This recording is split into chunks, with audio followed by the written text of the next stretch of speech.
Hey everybody, I'm Iero, and these are the stories behind my songs.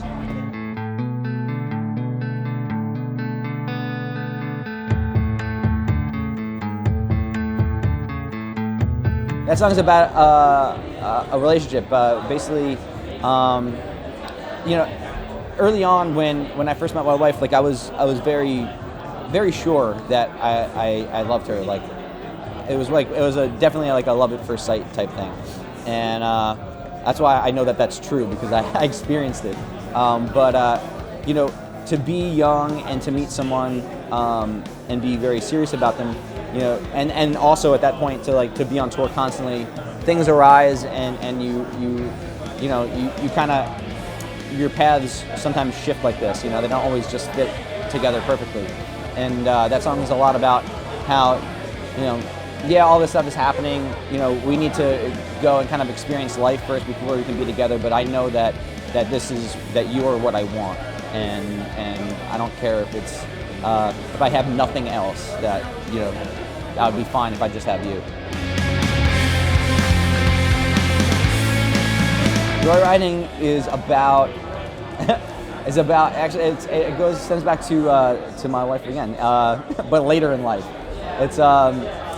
It's about when the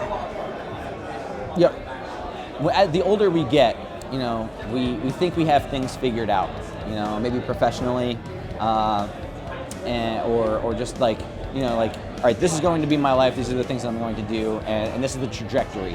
Sometimes those things get fucked up because life, laughs at our plans, basically. And I remember one night not really knowing what to do next, and I remember seeing her kind of scared at that point, and I think more scared for me because it was when you think you have things totally figured out and then a rug gets pulled out from under you, that can be not shattering, but it can really shake you.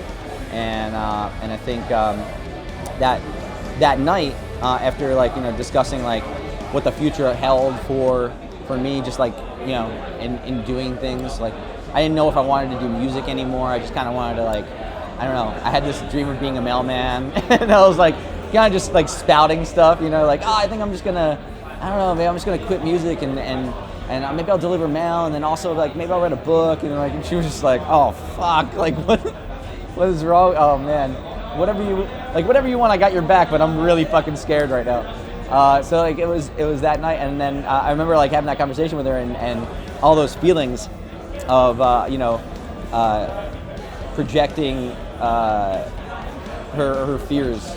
I put it into a song. I wrote that song, and then 2 days later, I put it out on the internet, and then I think I realized that I wanted to do music again. So, I wish I could have that thing where I create and then kind of put it in a box, and I have this at this date, this is gonna happen.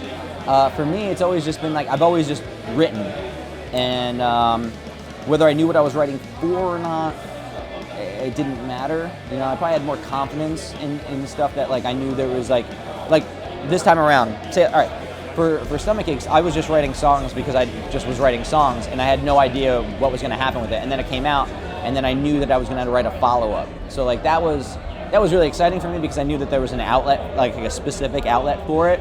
But at the same time, it was scary because I'd never done it before. So it was oh man, do I know how to do this? Maybe not, I guess we're gonna find out. But it was also one of those experiences that was really fulfilling because it was so scary, And I think when we do that type of shit, I feel that's why we jump out of planes and why we fucking jump off bridges and stuff like that, is because if you can do that, then you can fucking do anything. If you can do the thing that scares you most, then there's no barriers anymore.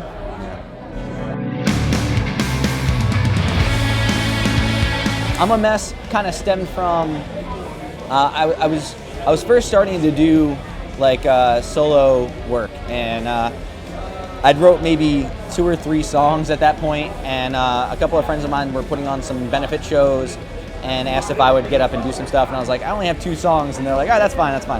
So at one of those shows, it was at Maxwell's in Hoboken, New Jersey. A young lady, came up after the set, and we just started to talk about her personal life and about a little bit about mental illness, but it wasn't really full blown. I think it was just the feeling of inadequacies and feeling like maybe that everybody else had their shit figured out and you kind of don't, and why, is that a terrible thing? Yeah. I think maybe a lot of us grew up with that feeling, or being told like, hey, get your shit together, because I don't want anyone else to know, like, don't show anybody else that you're fucked up, like that's the worst thing that you can do. And I feel like maybe that's an old school way of thinking. I don't think you should tell everybody your problems, but if you wear your true self on your sleeve, then maybe you'll start to feel comfortable in your own skin finally.